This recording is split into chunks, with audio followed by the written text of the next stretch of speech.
Good morning, Excellencies, colleagues, ladies and gentlemen. On behalf of SDPI team, I welcome you to this online panel discussion on getting SDGs back on track, innovative solutions for post-pandemic recovery. This panel discussion, as most of you know from yesterday, is part of SDPI's 23rd Sustainable Development Conference, which is a 4-day conference with the theme Sustainable Development in the Times of COVID-19. Allow me to give you a brief background to this session.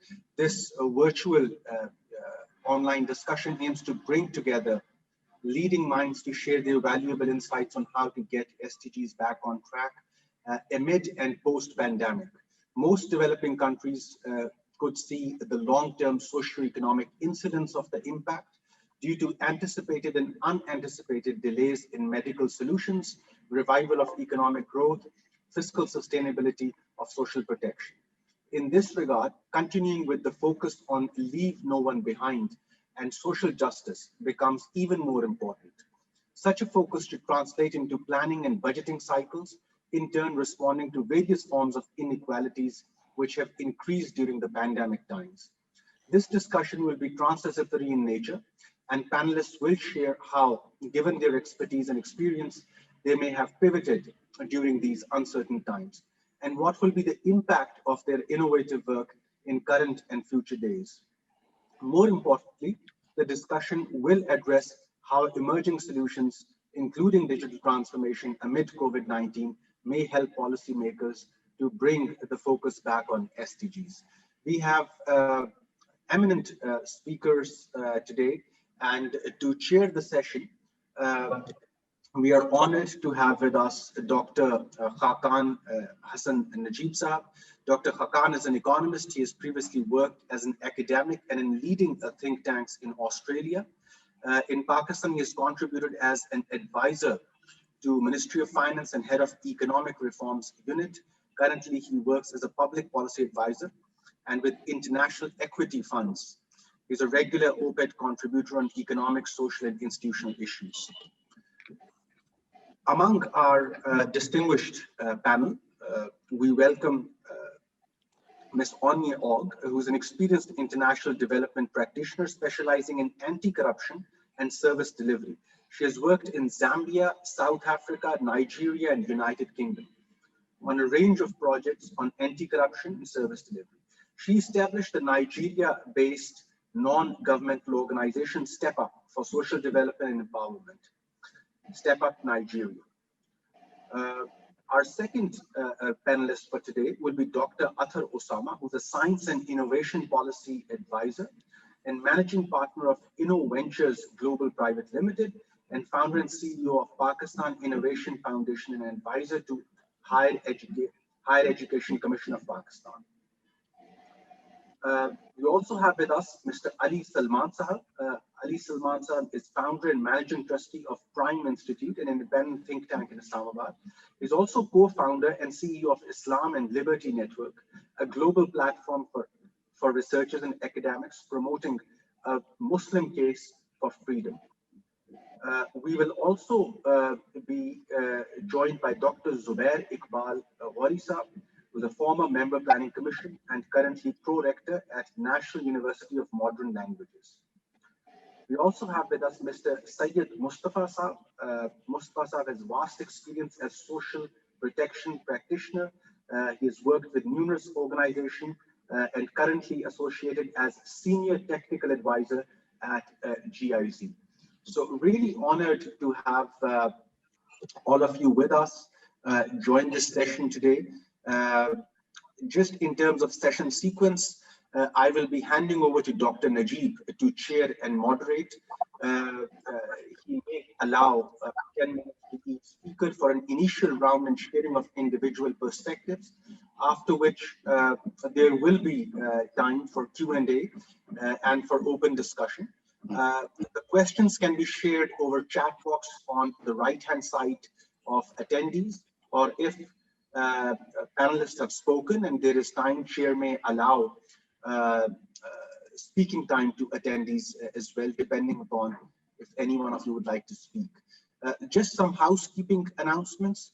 With your permission, this meeting will be recorded and the video will be posted online. You're welcome to revisit this discussion later and feel free to share it across your networks. The proceedings for today's meeting are expected to be inputs for two very important endeavors of the government. First is the mid-year review, and second is the post-pandemic socio-economic recovery strategy which the government is trying to formulate. Finally, we will be carrying this discussion live on Facebook and other social media platforms of SDPI in case you'd like to share live. With these remarks, let me welcome the panel and hand over the proceedings to our chair, Dr. Khaqan Najeeb Sahab. Thank you. Thank you, Dr. Vaqar, for that good introduction. I'm really happy to be part of this session, especially because it's a multidisciplinary international panel, and I think that makes it very special. What the world has gone through is very well known to everyone, from a health crisis, which became a human crisis, and what we have seen, economies lose a lot of ground, not only in terms of economic growth, but poverty has been hit. Equity in terms of domestic resource mobilization, financing needs, all issues have increased in their size from the previous time. To pick up this discussion, I think what is most important is for us to see that what are inclusive growth strategies that these countries can put together. Growth must remain to be a central agenda, as a single-digit high growth is the only way. We have seen the East Asian miracle, or we have seen China grow. Or in the more developed world, if you see countries like Australia, which have seen 17 years of expansion.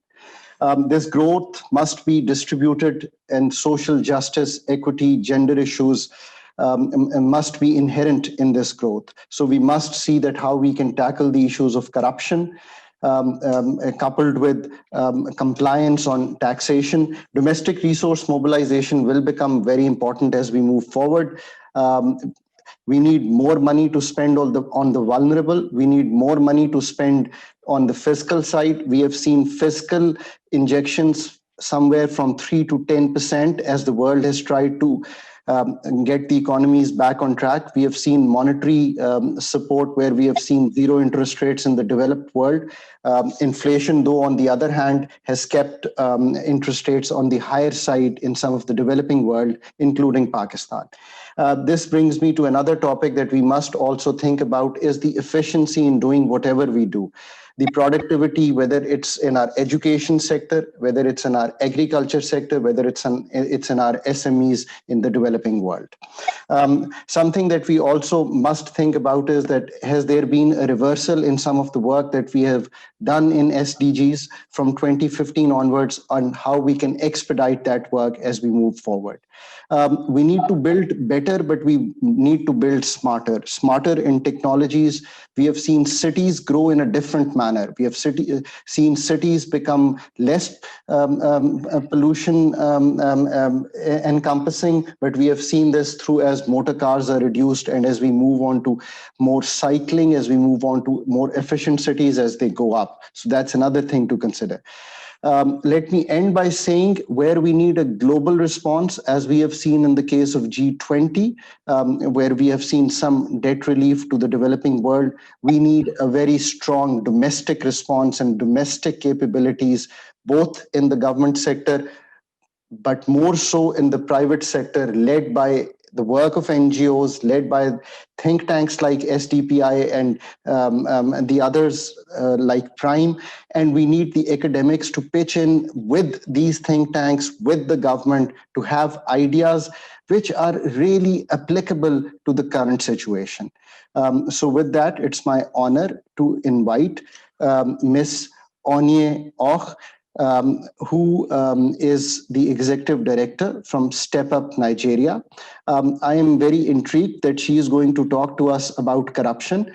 Before I hand you over the mic, today one of the leading newspapers, The News, has carried an article from my side. The first paragraph, Ms. Onyinye, is totally with relevance to what you're going to speak, how corruption and the competence issue takes place in the developing world.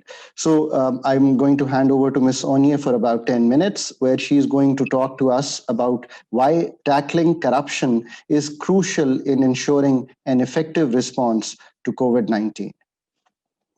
Thank you very much, Dr. Najeeb, and good morning to all the panelists as well. And thank you, SDPI, for having me here. Yes, corruption has really been a challenge in many developing countries, and as a result, the impact is being felt, more acutely during the COVID-19 pandemic. Now, I've been asked to talk about how corruption affects an effective response to COVID-19. And to do that, we need to understand what we even mean by an effective COVID-19 response. What does it require? And as we all know, it requires strong preventive measures to minimize the spread. We need adequate number of staff, medical facilities, and equipment to ensure effective treatment. We need some kind of relief, either food or financial relief for the vulnerable, the poor, and then vaccines. And corruption appears to be distorting these measures, making it hard to effectively deal with the pandemic. I'll first of all start with the preventive measures to show how corruption is really making it hard. As we know, hand washing is one of the prescribed measures to prevent the spread of the virus. But it is estimated that about 40% of the global population struggle with access to good water and sanitation.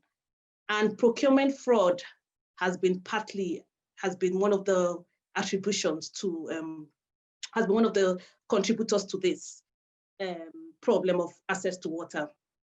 We also talk about wearing masks as well. Wearing masks is a preventive measure to prevent the spread of the virus. And we've seen or had cases, that documented cases of alleged corruption in the procurement of masks. I will give an example from Nigeria where it was alleged that the Federal Ministry of Health had spent about $96,000 to procure 1,808 face masks, which means about $53 per piece. And we know in the market, a basic face mask probably cost about between $3 to $5 for one mask. So this definitely appears to be a case of inflated pricing. We've also seen a situation of lack of integrity in lockdown measures. Lockdown measures has been one of the prescribed measures for preventing the spread of the virus. And we've seen among citizens where people have paid bribe payments to break quarantine rules to enable them move from one city to another. This actually led to the spread of the virus as well. This contributed to the spread of the virus in Nigeria. It's been interesting to know if this was also the case in Pakistan as well. Also, post-lockdown, we're also seeing the allegations of people now paying bribes to get COVID-19 test results. So this makes it very difficult to effectively prevent the COVID-19 from spreading. Then we'll come to the treatment part as having effective treatment, which is one of the things we need to have in order to ensure an effective response to COVID-19. Procurement fraud has been one of the areas where we've seen, which has been a challenge in this area, and it has had an impact on the treatment measures for COVID-19. Again, another example, I'll give an example from Nigeria pre-COVID-19. About $80,000 was awarded to construct a health facility in one of the poor communities in the north and the northern part of Nigeria. And during the audit inspection, it was discovered that that health facility was converted to a king's palace. And I was reflecting, imagine during the COVID-19 period, now that we have a pandemic, that community would not have any health facility because it's been converted to a king's palace. So this is how corruption is making it difficult to effectively treat COVID-19. I would also use South Africa as an example, where a recent audit in September carried out showed inflation of prices for the procurement of PPEs, about 5 times the market price. And it goes on and on. Again, in Nigeria, where a government agency is being investigated for about embezzling about $140 million allocated for the purchase of PPEs to help medical workers fighting the COVID-19 pandemic. So if this is true, this means that about 9.3 million PPEs could have been purchased if that money was well used. So COVID-19, and also then it comes to the relief packages for the poor and the vulnerable. That is also, we are seeing and hearing alleged cases of corruption in this area. I'll give an example from Uganda, where 4 Ugandan officials were accused of inflating COVID-19 relief food prices meant to cushion the effects on poor households. It will also be interesting to hear again how this works in Pakistan, what Pakistan is experiencing. And I wonder if also Pakistan is also reflecting on some of its emergency procurement procedures during this time. Now, as the vaccine rollout begins, there are high corruption risks to expect. We've seen countries have started rolling out the vaccine, but we need to also be prepared and possible, based on the experience that we've seen during the pandemic, possible high corruption risk areas to watch out for include the procurement of vaccines, around the substandard vaccines entering the markets, diversion of vaccines, or even the use of fictitious companies to procure vaccines. So tackling corruption, looking at all this, I think there's no doubt in my mind, and I'm sure in everyone's mind, that tackling corruption is necessary if we have to have an effective response to COVID-19, and if we're also going to be on track to achieve the SDGs. And to do that, we need to create and strengthen systems to prevent corruption. Procurement rules, we understand during emergencies, can be a bit tricky, but it can still be open and it can be clear. So it's important that audit offices are also well equipped with resources to enable them to respond quickly. We need to have more performance audits on time. We don't have to have audits on COVID-19 response happen 2 years after the pandemic is over. We need to have it, as soon as possible. We also need to equip citizens with data by ensuring transparency in data disclosure. It is necessary that the public have access to information on COVID-19 spend. We need to also improve sanctions to punish corrupt offenders. And I think it's important that anti-corruption agencies should follow up on issues of fraud that have been identified in audit reports. Then lastly, I think we need to build a society that does not tolerate corruption through building collective action amongst government, private sectors, and citizens. And finally, it's not just COVID that people need vaccination from. Every year, 140,000 children die from corruption in the health sector. This is according to Transparency International. And globally, we lose about 500 billion to corruption, which is more than enough to provide universal health coverage for all, according to the WHO. Beyond this pandemic, we also need to consider how we can vaccinate people against corruption. Step Up Nigeria has been working with school children and teachers in Nigeria to try and do exactly that. Through our school engagement and storytelling, we're trying to show young people the cost of corruption and how they can show leadership in their everyday lives to tackle corruption. So whilst we need to tackle corruption to ensure an effective response to the pandemic, we also need to learn lessons from our global efforts to fight COVID-19 so that we can ensure that we are also immunizing people against corruption. Thank you. Thank you so much, madam. Very insightful. So let me share that procurement in Pakistan is also an issue, and an issue where our rules, which we call the PPRA rules, I think need an upgrade. So something that has come very clearly is that it's not only Pakistan, but other countries share the same kind of issues. The other thing that I think you've rightly audited is performance audit. I think performance audit is a weak area in all the developing world, and that needs to be strengthened. Data is slow to come by. Quarterly data upgrades is something that the world has moved to, and we must move to that as well in all the developing world. And lastly, of course, penalty for the offenders.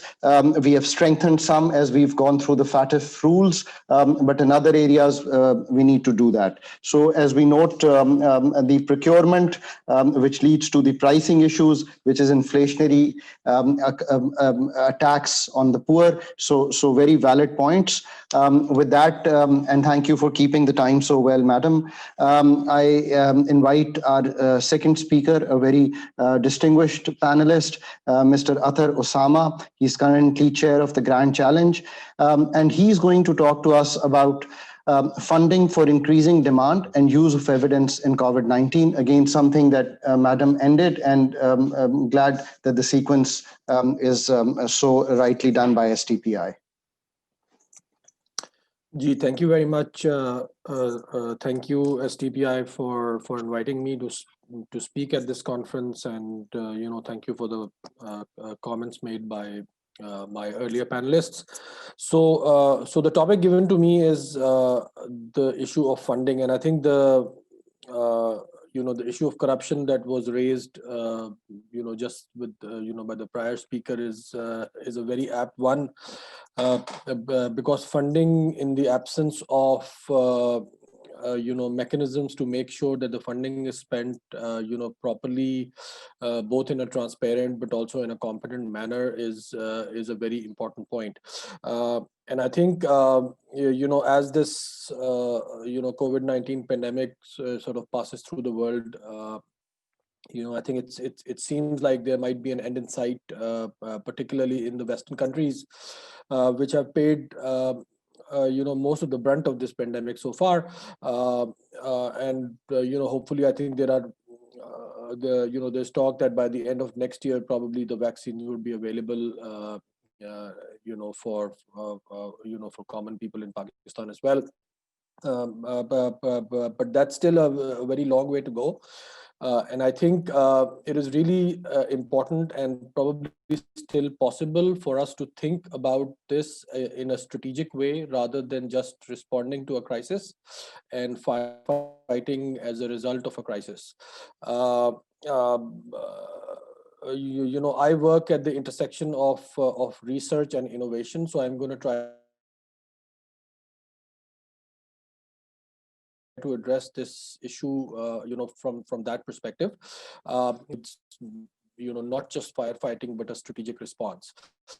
So when you look at innovation in particular, it is really important that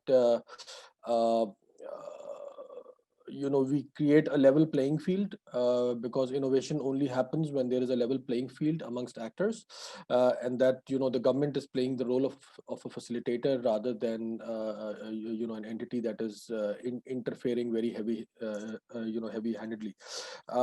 Open innovation only happens when you bring together various actors, stakeholders, and set up a challenge, and get them to think creatively about solving a problem. And I would talk, maybe in the area of two different areas where I think the need for strategically thinking about innovation in the context of COVID pandemic is very important. So the first area that I'm going to talk about is education. We all know that the schools shut down in March last year, and so we had a fairly truncated year of schooling in Pakistan. Most of the schools were not ready for this. Only the high end sort of private schools had access to internet based teaching, etc. So they were able to do some of that. But most of the public school system was really shut down.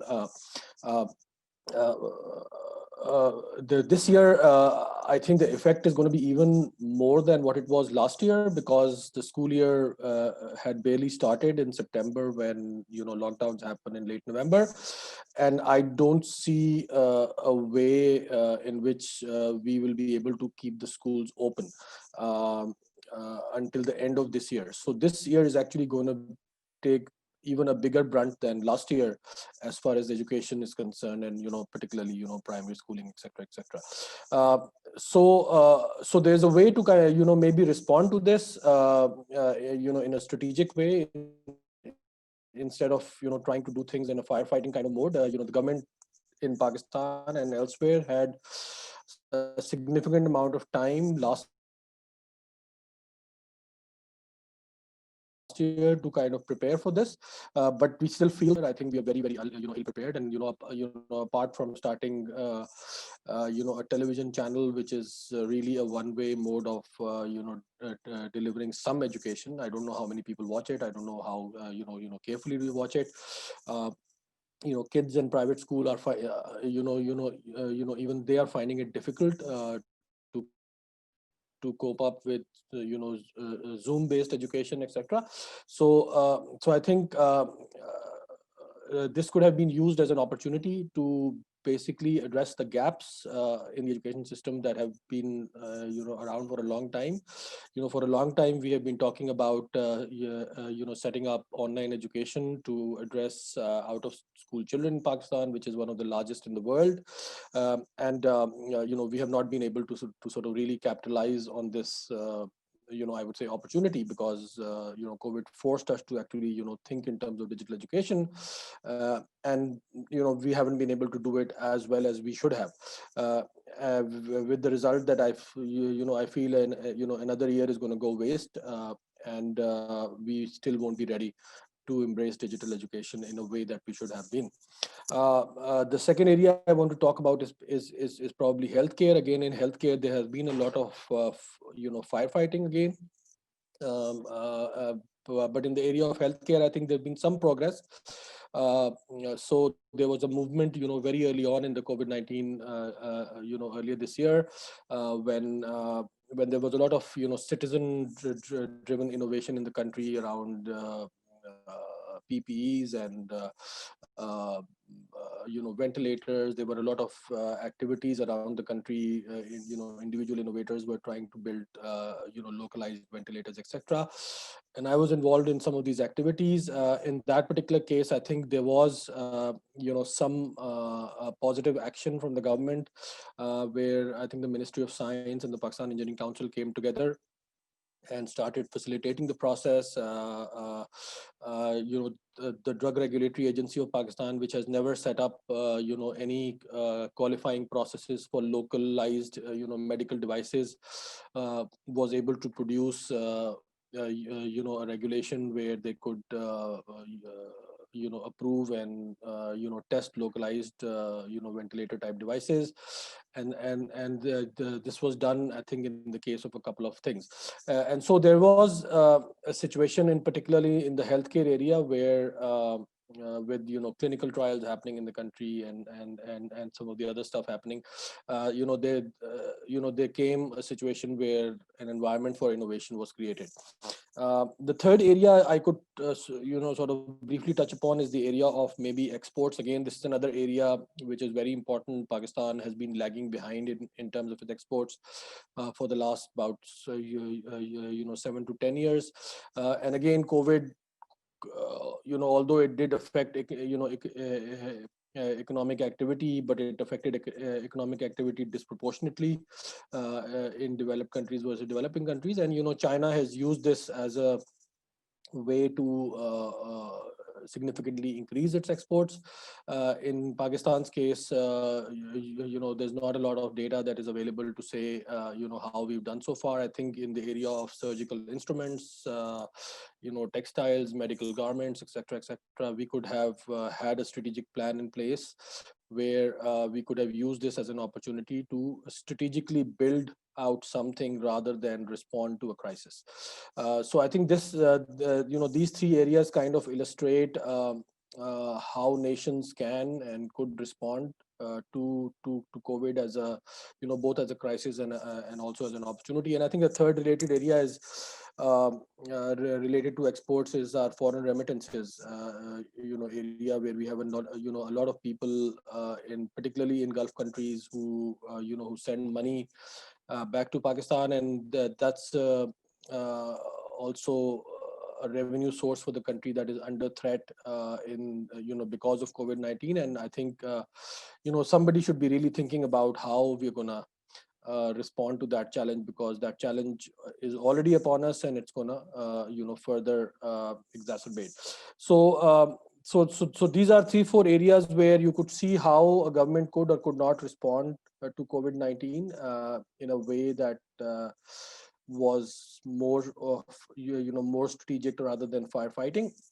Now, towards the end, I would sort of just briefly touch upon the role that HEC has played. As you said, I'm chair of the Grand Challenge Fund. So when when COVID started, we had an emergency, funding vehicle available, particularly for COVID response, where we, invited researchers from all across the country to submit applications for projects that could immediately lead to some kind of an outcome in COVID, and we were able to fund. A few projects. We've also just almost recently concluded the first call for the Grand Challenge Fund, and the Grand Challenge Fund are significant amounts of money that the government is giving through a World Bank facility to respond to, for higher education professionals to respond to big national challenges. And I think there as well, we are facing the challenge of not getting enough proposals that we think can really make an impact. We are getting a lot of proposals, but we're not getting enough proposals that we believe could really make an impact on on sort of big national challenges. And the reason there is the inability of researchers to work together in consortia, in teams that are balanced and multidisciplinary. So mostly what we get is scientists and technologists proposing solutions that we think sort of would work very well on paper, but when they'll be implemented in in reality, they would not probably be able to deliver results. So again, I think this is another area where thinking about these things strategically rather than just sort of responding to an emergent sort of situation is something that would be very helpful. And we invite all of the researcher community, the social scientific community, etc., to actually get together behind this effort to actually try to come up with ideas and solutions that could actually work. Thank you very much. Thank you so much, Athar. That was very, very insightful indeed. The key point here is that a lot of work in the developing world stays on firefighting. If you see governments across the globe, the strategic thinking part, the fundamental issues, the structural issues always take a second seat. So very, very valid point. Secondly, the world has been stormed with disruptive innovation. Right now, the international funds which are doing the best are the ones which are invested in disruptive innovation technologies. So very valid point on that as well. Unhappy to note that education in Pakistan was not geared towards COVID handling prior to that, and still a lot needs to be done. On the health side, we seem to have made some progress, which is pleasant to note. Exports is a key area, diversification, and the word that you used very rightly, innovation. We have to move out of textiles, but still move into areas like medical imaging and others, the vendor industry, and maybe the EV sector. And the last point that you mentioned, I really think that is the key. Before you came in, this is exactly what I was saying to Mr. Ali Salman as well, that collaborative working is what is going to take us forward. Maybe an idea from my side, an idea from yours, and when we collectively think, we will do better. And that is something we need to collectively do better in Pakistan and maybe in the developing world as well. So thank you so much for those ideas. Let us now move on to our third speaker, who joins us from GIZ and is going to talk to us about digital technology in social assistance transfers. Again, for COVID-19, something very important. And as we've seen the income support program grow over the last decade or so. So I hand over to Mr. Syed Mustafa to give us his insight. Thank you so much, Dr. Najeeb and fellow panelists. I'm honored to be here. I hope you can hear me loud and clear.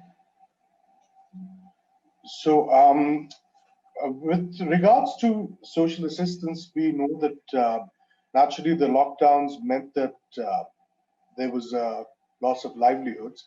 And that wasn't just because of the lockdowns. I think on the whole, the pandemic, it there was a general decrease in aggregate demand for a lot of products, which affected the entire global value chain for goods and services. With border closures, with different areas restricting entry and exit, there was an impact which resulted in a lot of people falling into poverty. Now that is where social assistance actually comes in, and social assistance is essentially a program or an intervention which provides a minimum income support to those living in poverty. These programs are usually in cash, but they can also be in kind. For example, food stamps. In different countries, we saw that rents were basically being paid for by the government. And there's also public works programs, which can also be said to be social assistance. Now, it is important to understand that during a pandemic, such as the one that we are presently going through, an expansion of social assistance can be seen through two lenses. It can either be seen as, us trying to catch more people who have fallen into poverty, or it can be seen as a government or a taxpayer-funded unemployment program. There are just two different ways of seeing things. There's another third way of looking at, or the benefit of a social assistance program is that you're able to inject a lot of money into the economy to then stimulate it. So it really depends on how you're looking at things from that theoretical perspective. Now, since I've been asked to speak about digital technology, which was, let's say, used during the pandemic for social assistance, we have to look at the overall program cycle of social assistance. It all starts with, of course, a person giving in an application, which is usually the case. In Pakistan, however, we've seen that social assistance, because of our governance structures, is a top-down sort of scenario where the federal government is then pushing money to the citizen.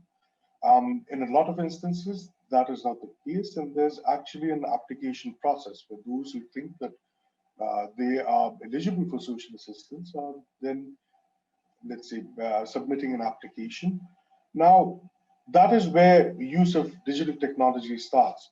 For example, if you look at a lot of our programs in Pakistan, whether it's Zakat and Nushr or Pakistan Perumal, all of them had paper-based solutions where you would submit an application and it would be processed.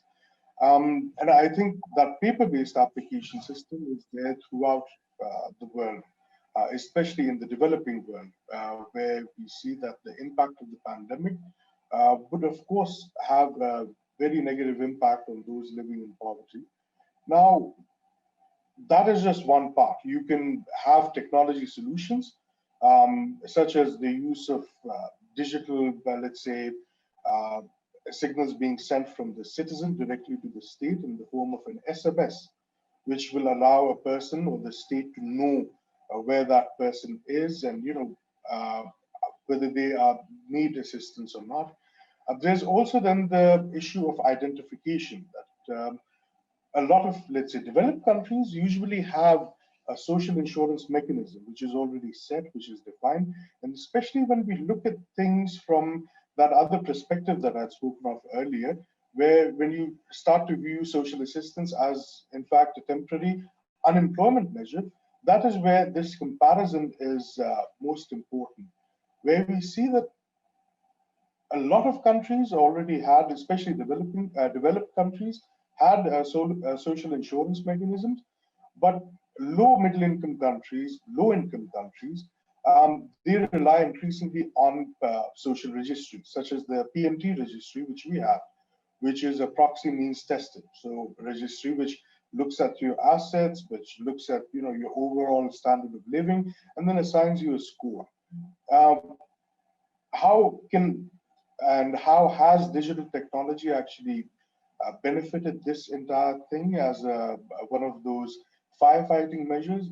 Again, I think this is something that we can be very proud of, the Pakistan's response to the pandemic. especially in social assistance, is something which was recognized the world over because of the different tools that we used. Not only used the social registry, but also they made use of social profiling, which allowed for a sanity check sort of thing to rationalize the total number of people who were then being given benefits.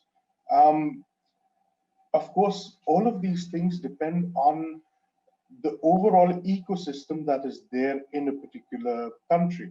And that is where, again, digital technology also plays a very important role. You can always make G2P payments, which is a direct transaction between the state and the citizen, where you just transfer the money into their bank accounts. But for that, you need to have that ecosystem in place where citizens already have bank accounts or they have financial inclusion and literacy. Furthermore, then there's that issue of how do you check their eligibility. Now, when we look at a lot of low-income countries, we're going to find that something that we actually take for granted, which is a huge technological advantage to us, is our computerized and smart national identity card system, which has biometric verification inbuilt. That in itself is technology that is then used to validate. You can simply over the internet, over any communication line, validate a particular person, whether they are the right person or not. In other instances where this technology or this critical piece of infrastructure is not available, we see that, of course, people are still relying on property registries and census numbers and property documents, utility bills. There's also elements of community targeting. Then, of course, the payment transfer mechanism itself. Now, over here, Dr. Najeeb mentioned FATF, and again, FATF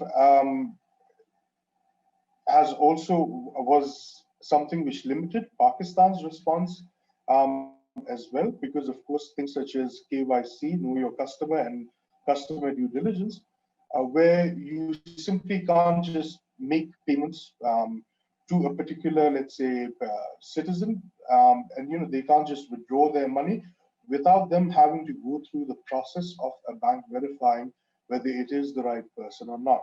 And for that, again, technology has played a very important role, where biometric verification has indeed played a role.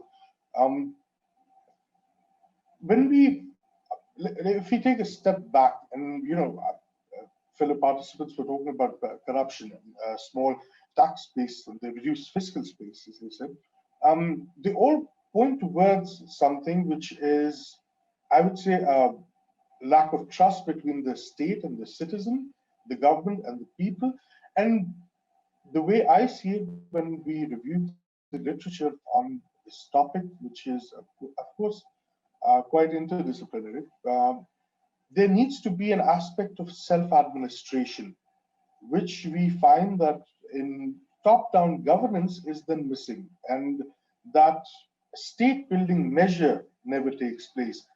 That is where, again, digital technology can play a very important role, but we're yet to see how things such as citizen portals, which are there, which allow for a grievance redressal mechanism, which to be utilized, for example, in social assistance, whether somebody has received payments or not, whether those things actually yield meaningful governance dividends. That is something that we are yet to see, and how that would impact the overall topic of political legitimacy. So I think that's pretty much what I would have to contribute to digital technologies and social assistance. So thank you so much, Syed Mustafa. That was very useful. So, this is becoming more and more important as countries have smaller fiscal space and more targeting to do. Recently, we have seen Pakistan government also try and do some targeted subsidy. regime in Pakistan. We have a huge subsidy balance starting from railway all the way to the vulnerable. The income support program has come up very well. And, some very, very valid points that Mustafa has made: identification, social profiling, direct reach. These three are crucial building blocks of a good income support program. But something that he has rightly mentioned, KYC has made life difficult for some people. It has made difficult for NFIS, what is the National Financial Inclusion Strategy, to take a stronger hold in the country as we would like and across the world. Lastly, very true, trust and governance dividend are two key things which must interact in a positive way so that these things can be strengthened, and there is good support across the board to take that forward. Though I think in this regard, Pakistan has been positive. If you see the growth of income support program in the last 10 years, all the governments have supported it, and that has been a positive outcome in Pakistan. So thank you again, Mustafa. Now to a speaker I really look forward to listening to, Mr. Ali Salman, on reimagining the role of the think tanks in a post pandemic world. And of course, he brings a lot of experience from his own policy research institute. So over to you, Ali. Hello and good morning. Thank you, Dr. Khaqan. Thank you, SDPI and all other fellow panelists who have contributed substantial points to this conference. I've learned a lot, and I'm very tempted to, if the chair allows me, to just spend maybe like 2 minutes to quickly respond to some of these points, just to stir up the discussion before I make my come to my topic. And that's something I think very close to my heart, especially when we talk about like the phrases like developing world and developed world. I know that SDPI of course is very focused on these issues. Maybe it's an academic point, but I still like to make. And my point of departure is that I've stopped using or trying to stop use the word developing and developed. I think this is like unfair to both the developed world, because it suggests that they have stopped developing, and it also puts unqualified benchmarks for the so-called developing world. I use low income, middle income, high income countries, which is more objective to classify the countries in which you come from. And I think this conceptualization also has these implications on how we actually formulate our policies. Looking while we all get inspiration from ideas across the world, but I think sometimes looking into the domestic resources, to looking at what your respective country demands in terms of environment, also becomes very, very important. So in that sense, perhaps this is a global, definitely a global crisis which pandemic has brought us into. But then the responses are, I think, pretty much affected by the local considerations. We have earlier heard, quite rightly so, that let's say the high income countries which have, because of their demographies and higher share of the old age population, have definitely taken more burden of the pandemic than the countries which are relatively younger. But then these are also the countries which also have significant governance challenges. And so that's one point, which means that we need to I think look more towards the local issues and adopt our strategies according to what needs to be done locally. And related to this point, and I was listening very keenly to my friend Athar earlier, he mentioned that they have funds but not enough good proposals. And that's quite an irony.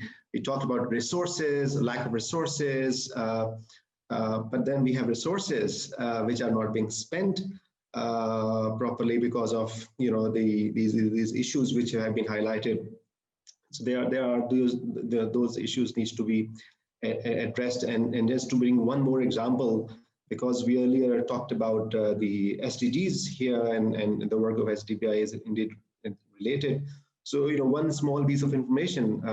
Last week it was reported that government of Pakistan had this SDGs focus fund, which according to the news reported about $150 million or 24 billion rupees, and it has not been spent.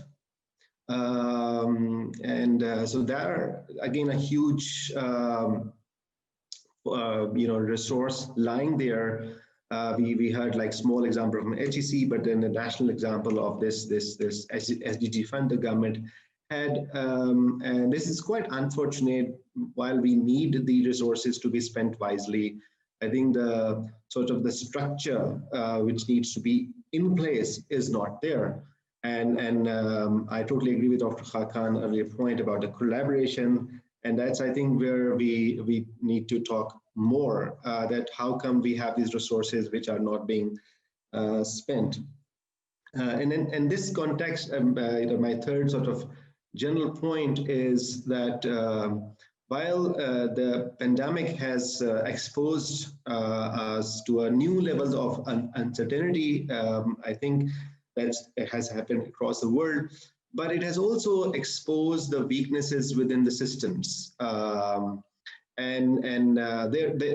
are many crisis points which offer great learning opportunities.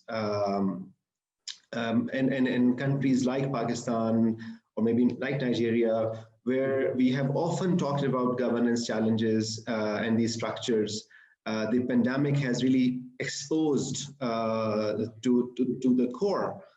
So we talk about public procurement. I totally agree that's a major issue. And then look at what has happened at food supply issues within the country, within Pakistan. Yes, there were issues in earlier also, like food supply chain, the domestic borders, the issues between market and the government.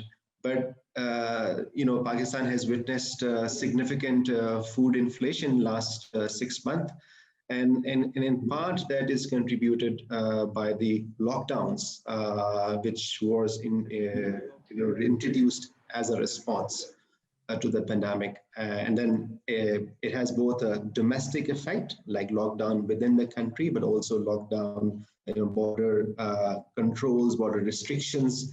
And so there, in that sense, there was a problem, there was a preconditioned problem, pre-existing problem, but then the pandemic has exposed the problem to its core.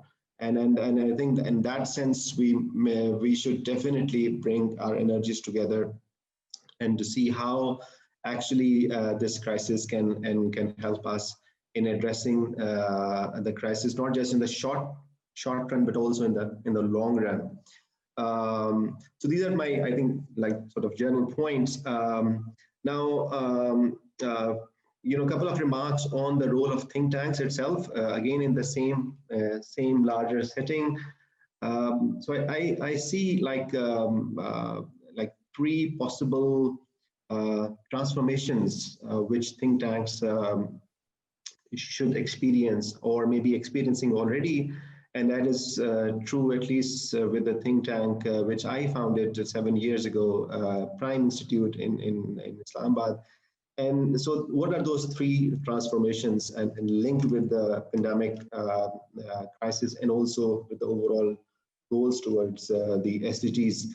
So first of all, I think the resources which have been available for think tanks in our countries from the rich countries would be reduced as the demand for those resources within the donor countries will increase to meet the health crisis of the domestic population.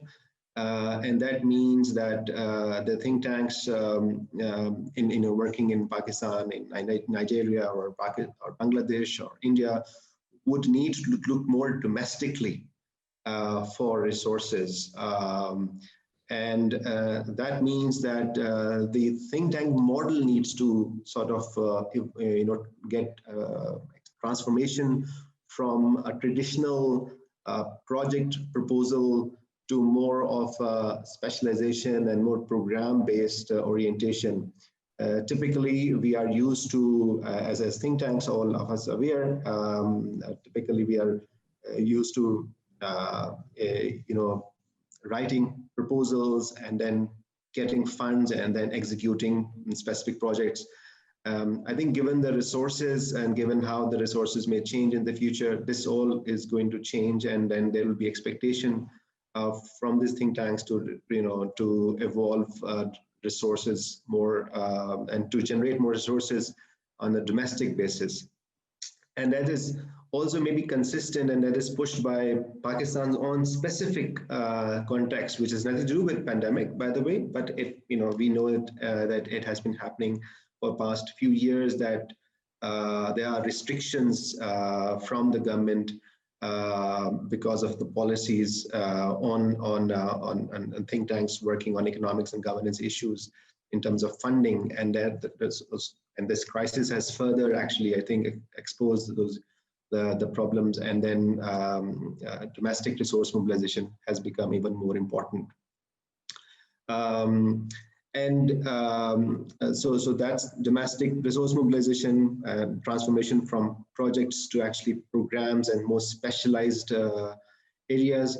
And the third transformation I imagine think tanks will need to go is from an advocacy to problem solving, right? So we all have been advocating specific economic reforms or governance reforms or procurement reforms. We all champion a specific set of ideas and policies within our constituencies.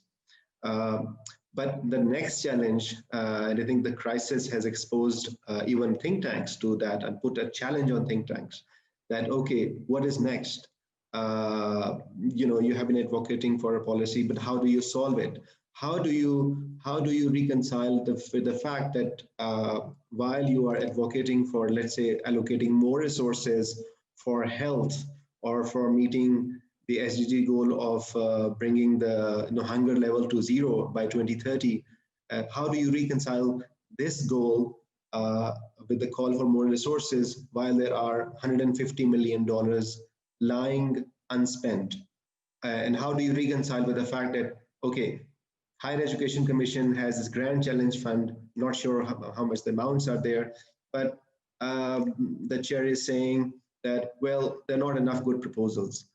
So think tanks needs to be agile in that respect, in this domain, and talk more, continue to talk about advocacy, but also talk about problem solving. So what role they can play in problem solving? Can they collaborate? Can they work with the government? Can they work with the private sector? Can they work with NGOs? Can they work with community? And needless to say, but I think they will need to still work in specialized zones. They cannot be just working everywhere. So they need to still find their priorities. But I think these transformations for think tanks are important for a sustainability point of view, but also from the point of view of deriving social value. What social value would think tank bring in the society in which they are operating? So I will end here, and I hope that we can spend some more time discussing some of these ideas and earlier brilliant points raised by the panelists. Thank you so much, Ali. Very insightful again. Yes, developing versus developed, the classification in terms of income. I'm going to leave you with a question, and you may answer that if we only look at the income classification, then how do we inculcate all the other classifications like the governance indicators, the poverty indicators, and that's how we tend to think about the developing and the developed world. So please shed light later on that. I totally agree with you. Local issues and learn from and move forward. That's the way. Domestic funding may help us look at more domestic issues. So maybe that's a positive, and if that kind of money is there. But what I can't agree more with you is that we have to start thinking about the country more from the program perspective rather than from this project-based work that we have been stuck. And maybe so in the Planning Commission, and that takes me very well into my next speaker, who is from the Planning Commission. And, if he could also shed light, how do we move the Planning Commission away from this project mode into a more thinking mode, into a more program mode, into a more about thinking local issues. Agility of the think tanks. Every organization, the more agile they are, the more they can respond to the challenges that are presented to them. So can't agree. Thank you so much. Mr. Zubair Iqbal Ghouri, a former member of the Planning Commission, is going to talk to us about what new solutions are required by academia to ensure inclusiveness and gender equity amid COVID-19. Over to you, Zubair sir. Thank you very much, Dr. Khaqan, Dr. Vaqar, Athar Osama Sahab, Ali Salman Sahab, and Onyinye, if I'm pronouncing your name correctly. Thank you very much, SDPI, for providing this opportunity. I have been working with the Planning Commission of Pakistan, but then started working in various different aspects of academia. And currently I'm associated with one of the largest universities in Pakistan, that's Namal University, National University of Modern Languages, as a pro-rector. So the problem that we are facing in this COVID environment, they are of very handsome nature.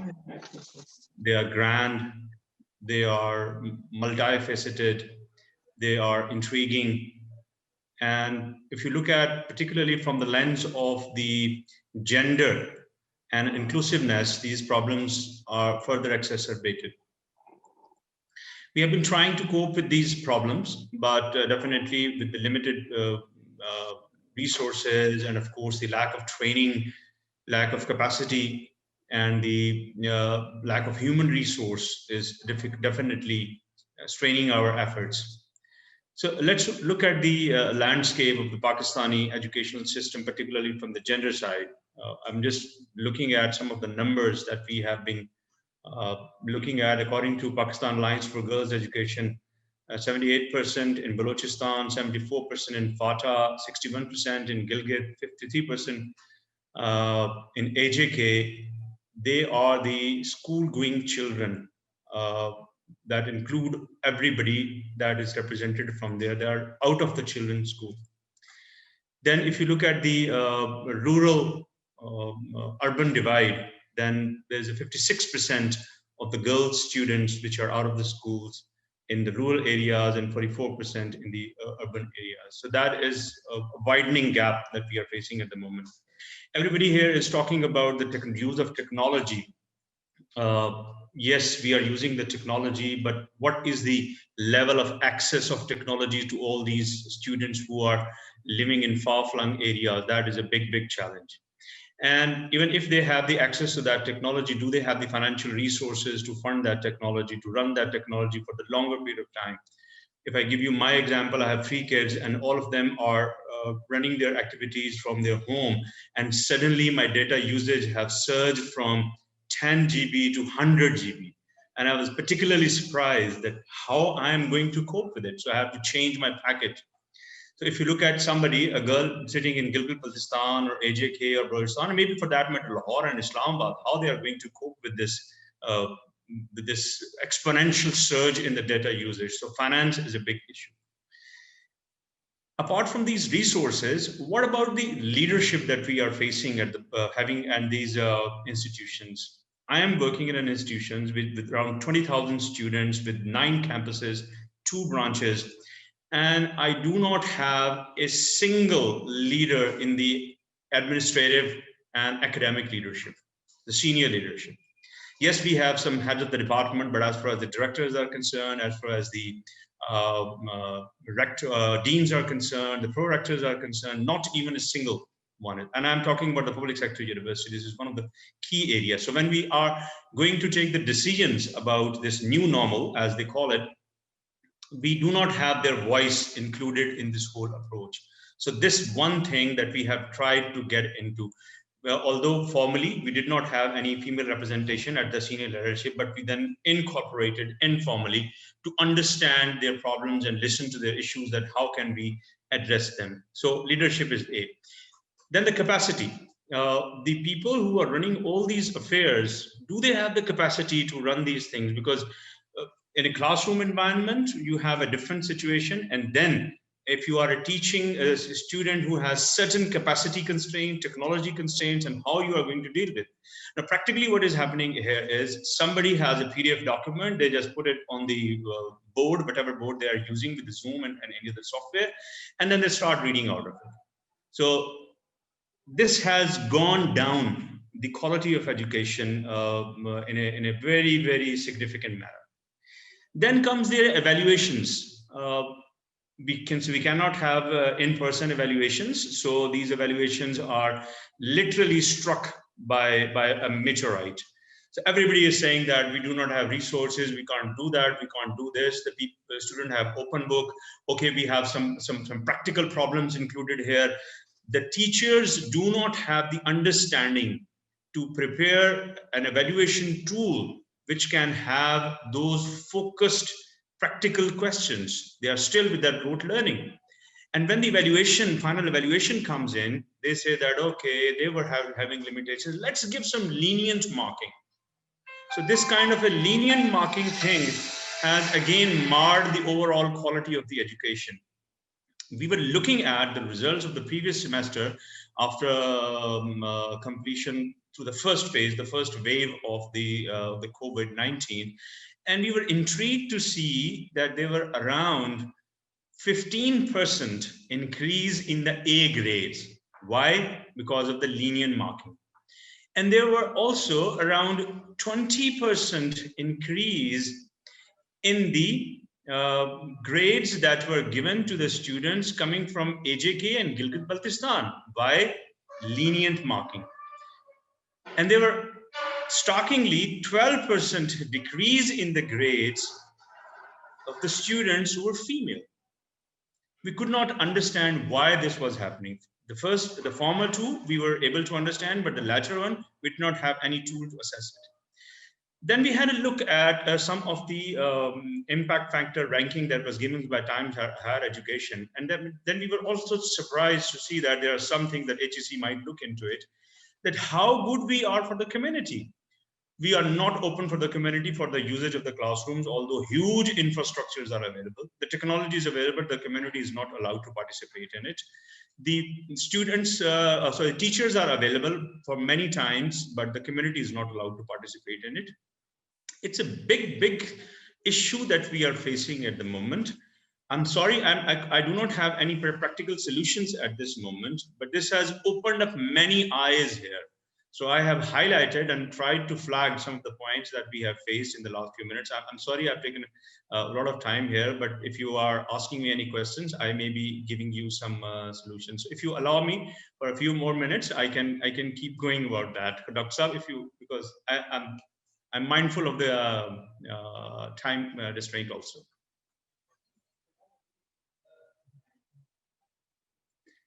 Dr. Khaqan, I can't hear you. Please unmute yourself. Gee, sorry, please go on for 2 minutes so that you can comfortably end.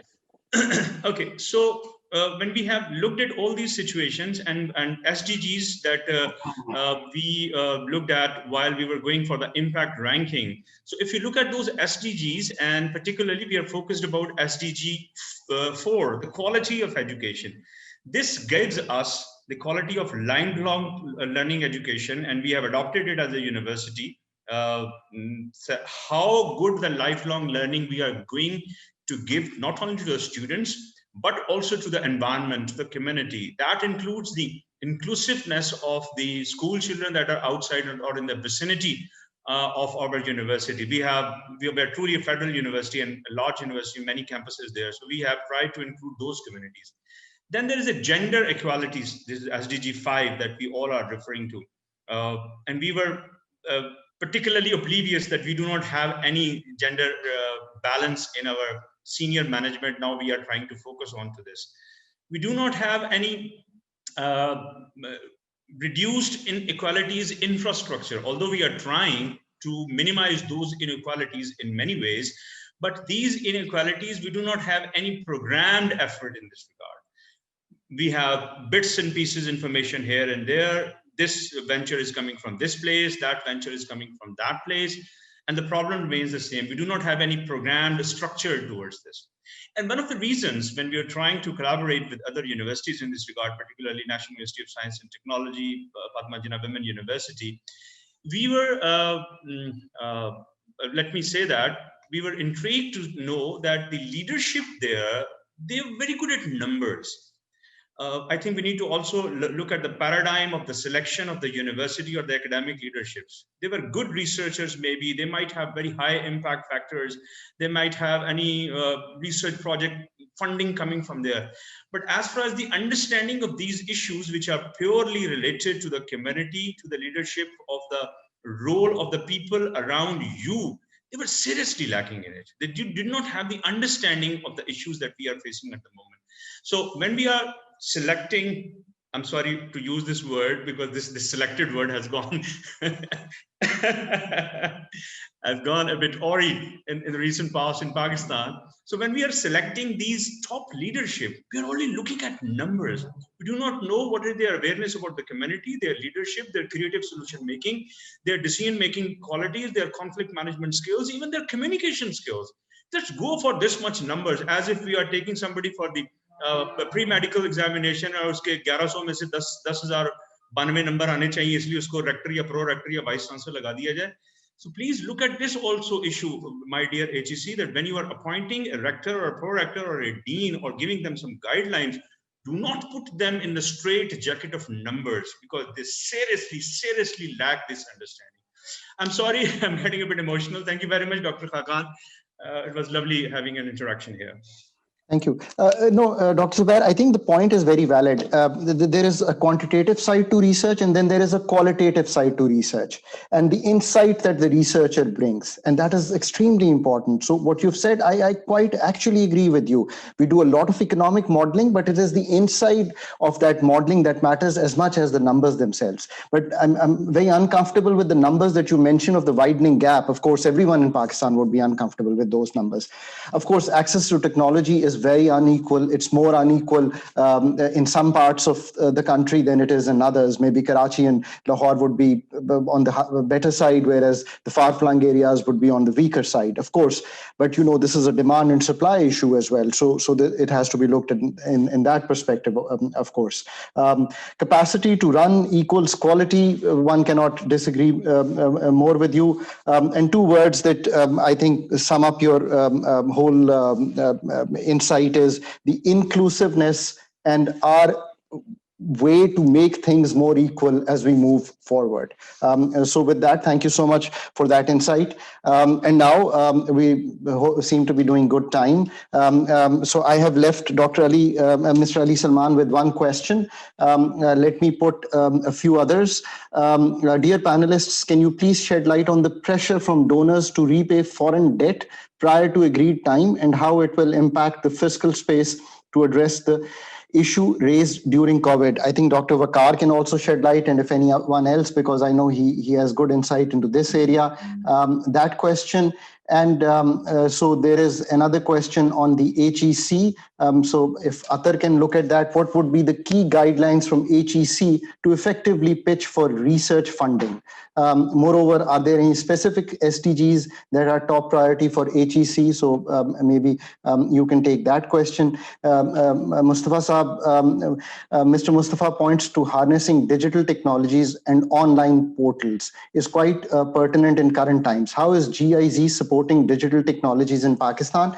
This is from Iqbal from CUST. And maybe you can take a quick minute, Mustafa, to also talk about other players in the market so that people have a wider understanding there.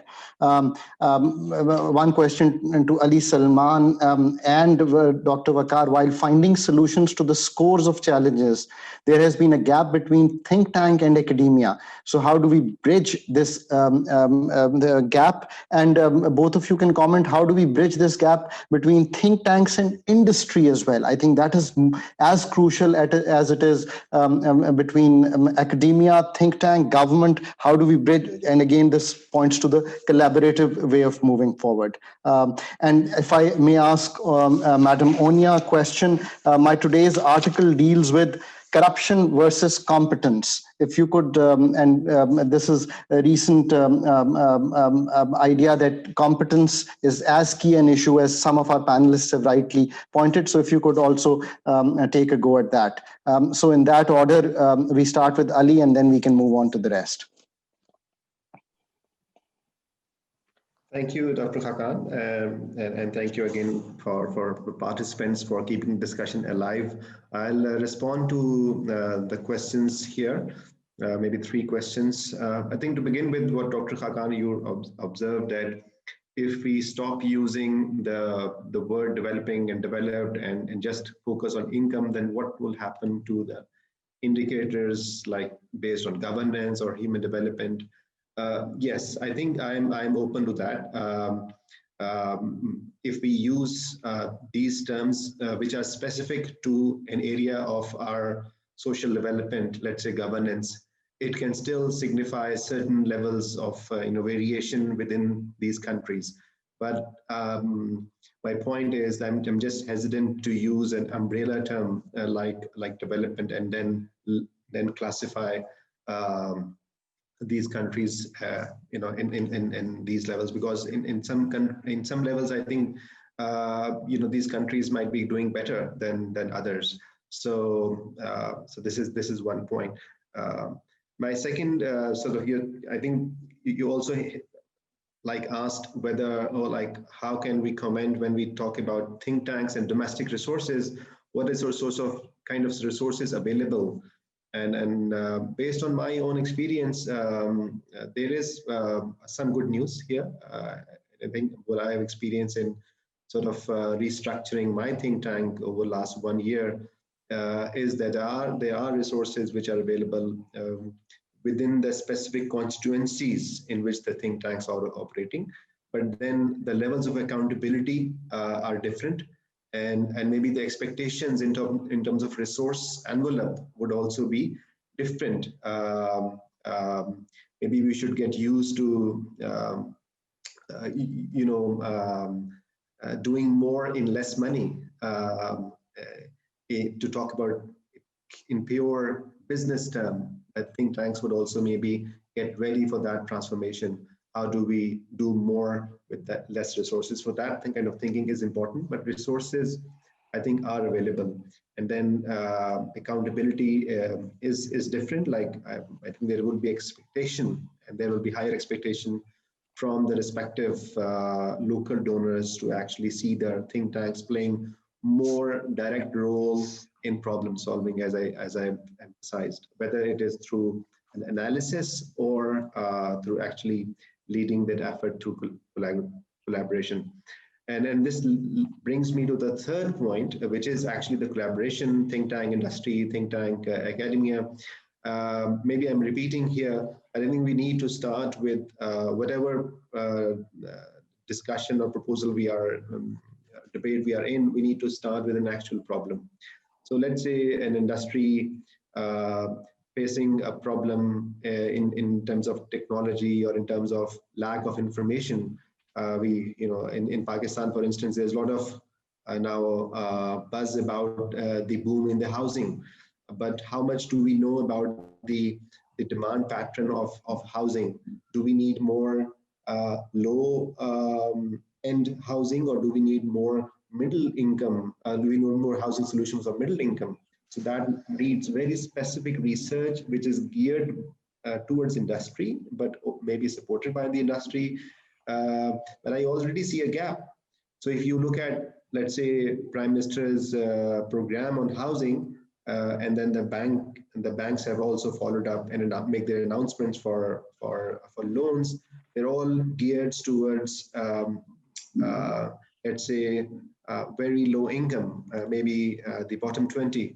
But then this also creates a gap, the middle income. So there are apparently no solutions which are there for, and this is not a simple solution. Of course, this is not a matter of just building houses.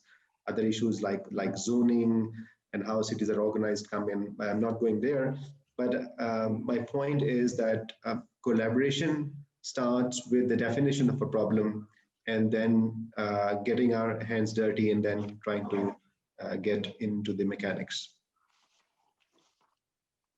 Thank you so much. Dr. Vaqar, if you could quickly comment, and then we could move on to our HEC participant. Thank you, Dr. With regard to, I thought the question on whether donors would demand a repayment prior to the maturity, I think they have been fairly sympathetic during the pandemic times, if I can say. And the G20 debt relief certainly gives us a lot of room over here. They've been open to extension lately. But then again, this calls for more innovative fundraising platforms, fundraising arrangements. Even within Pakistan, we are seeing a greater emphasis on public-private partnership, as the Prime Minister himself noted during his last week's visit to Sialkot. So in the coming days, of course, and as the developed countries themselves feel cash-strapped, it is likely that donor funding may diminish even further, and you will have to find out resources within your country to sort of help execute development programs, schemes. So that's one. The other question around think tank and universities collaboration, again, very well taken. And agreed on that point. It's very recent that public sector universities have started seeing value in the work which think tanks do. Several public sector universities have themselves risen to the challenge and have opened their centers of excellence in a think tanking mode, which is a very welcome change. And as Dr. Khaqan rightly noted, that it is again a very recent phenomena that the business associations in Pakistan have started finding value in what think tanks do. So when we see FPCCI and Pakistan Business Council now reaching out to think tanks to find out a common space in policy advocacy and outreach, it is a welcoming change. But of course, think tanks themselves need to also understand that their independence should not be tarnished in the medium to longer term. Thank you. Thank you so much. Athar, if you could comment quickly, and then we could move to Ms. Onyinye for her last comment on competence and corruption.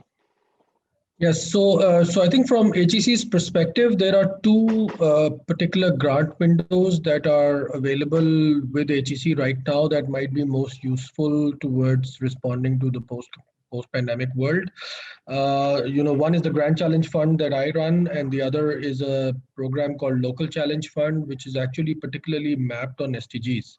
The Local Challenge Fund is designed to work on local problems that are not sort of national problems. So for example, if there is a problem of arsenic water or something in a particular part of Pakistan, or some kind of pollution coming out of an industrial area or wastewater treatment, etc., which is localized, a local university can take leadership on that, on solving that problem, and submit a grant under the Local Challenge Fund. And these are, I think, $750,000 worth of grants over 3 years that are available to consortiums led by universities that can actually try to solve those problems. The Grand Challenge Fund is a bigger window. We have maximum funding up to $1.5 million. Now that's significant amount of money in in the Pakistani scheme of things. That kind of money has not usually been available in Pakistan to universities to solve problems. I'm not talking about infrastructure building. I'm talking about solving problems. And I think this problem-oriented approach is something that has been missing in Pakistan, where universities, academia come together with sectoral partners and collaborators. And we absolutely understand that universities can maybe perhaps only solve a small part of the problem. They cannot solve the whole problem. So if, for example, we are working on building an electric vehicle, the university can probably only address the research part of the problem. They have to come together with industry, the regulators, etc., for the larger problem to be solved.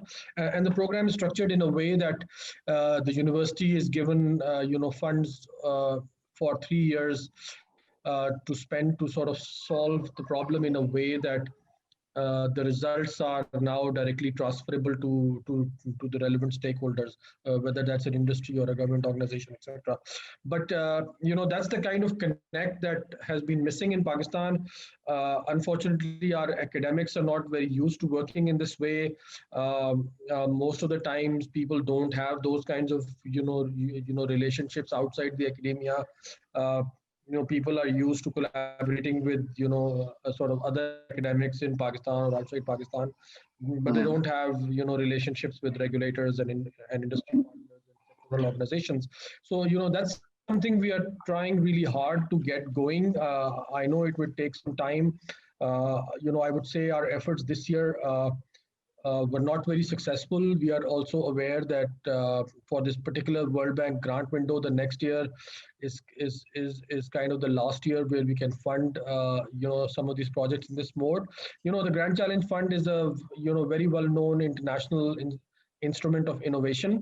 It's just new in Pakistan, and I think we need a lot of work from university professors, but also people sitting in think tanks, people sitting in organizations, industry associations, etc., to kind of come together and produce ideas that are workable and sort of can deliver an impact.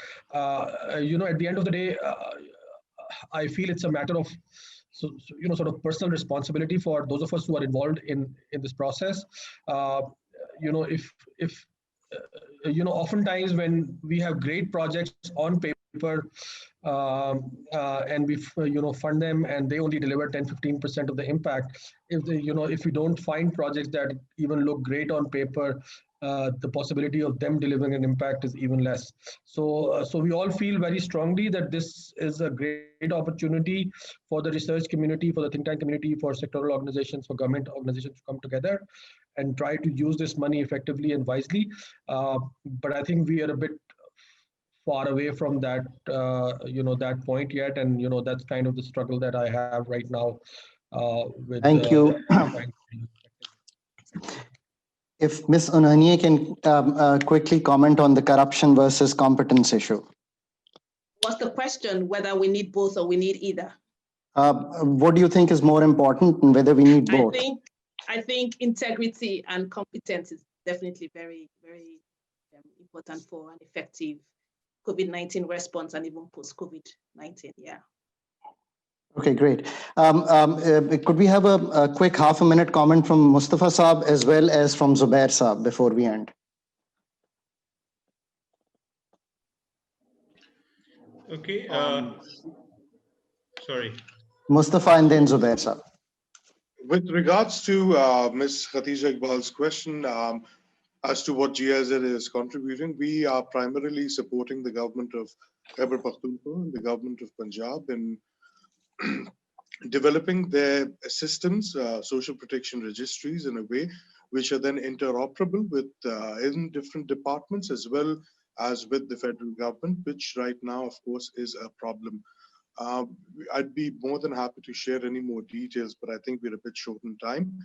With regards to Dr. Khaqan, you'd said that I should also comment on what other donors are doing. So DFID is also, which is now FCDO, also very actively pursuing, I think, digitalization. However, key concern remains capacities within government institutions to internalize these different technologies and to use them then effectively. Thank you. Zubair Sab, half a minute comment from you. Thank you very much. The question about the technology thing, yes, it's a capacity issue as far as the constraints that I have pointed out, both physical and financial.